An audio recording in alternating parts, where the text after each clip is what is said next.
Our deepest fear is not that we are inadequate. Our deepest fear is that we are powerful beyond measure. Beyond measure.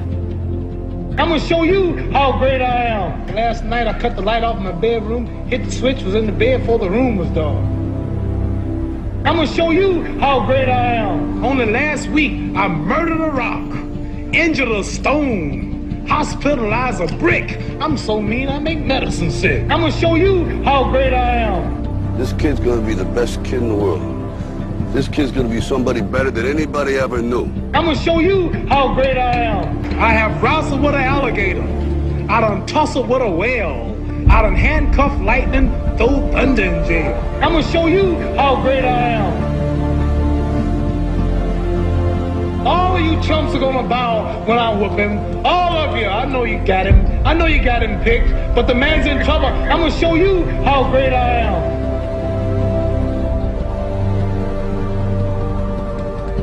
But somewhere along the line, you changed.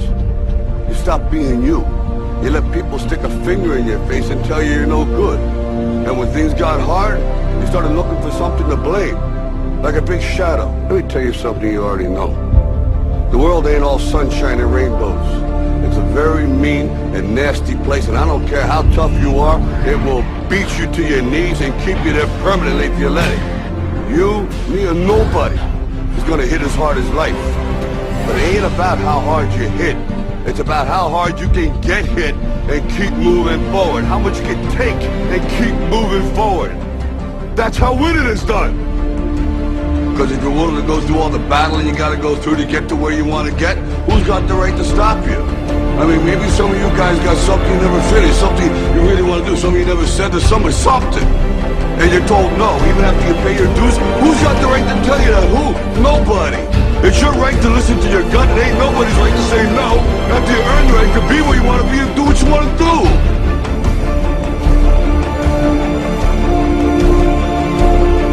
Now, if you know what you're worth, then go out and get what you're worth. But you gotta be willing to take the hits and not pointing fingers saying you ain't where you want to be because of him or her or anybody.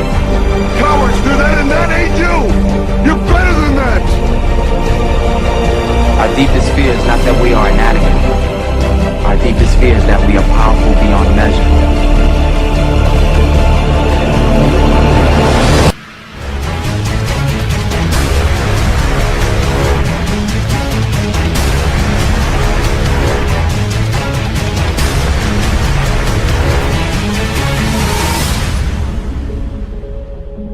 What we saw just there was the result of teamwork, determination, practice, and encouragement. These are key factors which play a very important role throughout this video. Today's video is titled Bordeaux, Sport, and Her, and it will be elaborating on how a 15-year-old girl relates to Pierre Bourdieu's theories through her different fields, but especially her newly developed sporting field. Maddie is clinically obese, with a BMI of 31, and as well as her struggle with her weight, she is very confused about her identity and self-efficacy. I want to dive deep into what has been the influences that has made her who she is today, especially looking at the contrast before she began sport and now in her new rugby team. With so many young girls struggling with body image and self-confidence today, this is having an effect on their social capital and habitus. Pierre Bourdieu is a sociologist who developed a social theory which explains that everyone is a product of the environment that they are brought up in. Maddie was fortunate enough to have all of her 7 needs to survive and thrive met with excess, meaning she always had a meal in front of her, air to breathe, a place to sleep, and so she also had shelter, clean and safe drinking water, and the best safety available, because she always had people looking out for her. More than just this, she was able to attend a private school, which her mom had previously been a student at, and intends to continue onto university to study science. She hadn't played any sport prior to rugby, because she was too insecure about her weight, and the restrictions which her body may cause. This has resulted in her low self-esteem, body dysmorphia, and the inability to make and sustain friendships. Cultural capital is the cultural knowledge that serves as currency that helps us navigate culture and alters our experiences and opportunities available to us. Looking at Maddie's cultural capital, prior to her joining her rugby team, it can be said that she has high cultural capital because of her experiences and opportunities she has available. This is due to her attending a private school. This will also continue as she attends university and builds upon her already high cultural capital. This lifestyle covers all the states of being throughout cultural capital, which include the embodied state, your education, the objectified state, your material objects which we use to determine social class, and the institutionalized state, which is the degree she intends to study. She was also born into a family with high cultural capital due to her mum at least going to a private school, and then producing a pattern of Maddie attending the same school. This could then elaborate to how Maddie would act because of her parents, and how they care about her education. Assuming she reads at home and has also been taught manners, ideally, stating that she is polite and able student at school, which will then, according to Bodor's theory, mean that she will achieve higher grades and have more opportunities, opposed to those that don't have families that value education and haven't developed the same mannerisms to the same degree. Maddie's social capital, though, completely changed after being involved in rugby. It was as though she became a new person, and this was through meeting new people. Social capital is all about who you know and the network of people around you.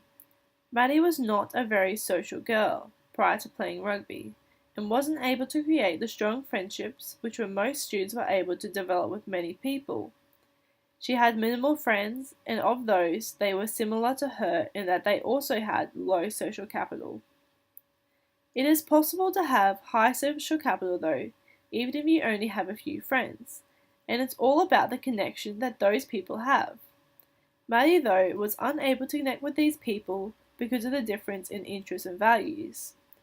This low social capital could have been inherited from her parents, making it harder for her to build a social capital when it's already started low. The standard that her parents had set with low social capital, and was developing and building her social capital herself.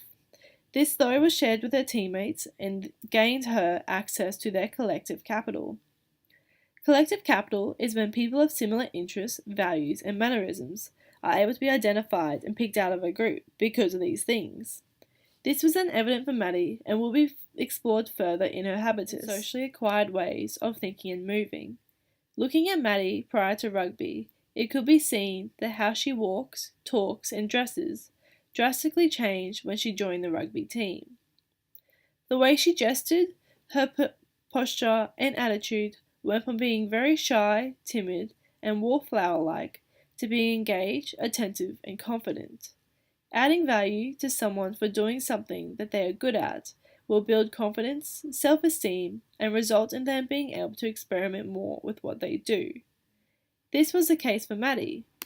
She was a young girl who had not found something she was good at, and doing a team sport such as rugby, she was able to be valued and share values with like-minded girls. The team affected the way she talked in that she would now throw banter with her teammates or speak encouragement to them, which in time reflected on her attitude towards herself, in her abilities and how she valued her body. The way she walked, talked, and dressed did vary from when she was at school, at home, and at rugby, because of those that she was surrounded by. At home and school, she was still shy, but had rugby to look forward to, and so besides from the academic side of school, it was not a focus, just a means to an end. Rugby training, though, was where she was able to be herself, and these mannerisms or throwing banter or encouragement to her team came naturally. It affected the way she walked, and now she tried to hold a strong body position on whatever she was doing. She wasn't the same girl that she used to be. I have developed the character of Maddie because of my previous experience playing rugby, as well as knowing the positive effects that playing in a team sport can have on an individual. Maddie joining the rugby team had such an impact on her life that it changed her social capital from low to high, and was able to develop her habitus. showing that she was more comfortable with people of similar interests and values. This resulted in her becoming this much more confident and able person who was willing to give things a try. This journey was able to be understood through Pierre Bidot's social theory, which shows the onlooker that who you know, and what you have are the biggest influences on who you are as a person, how you act, and what you do.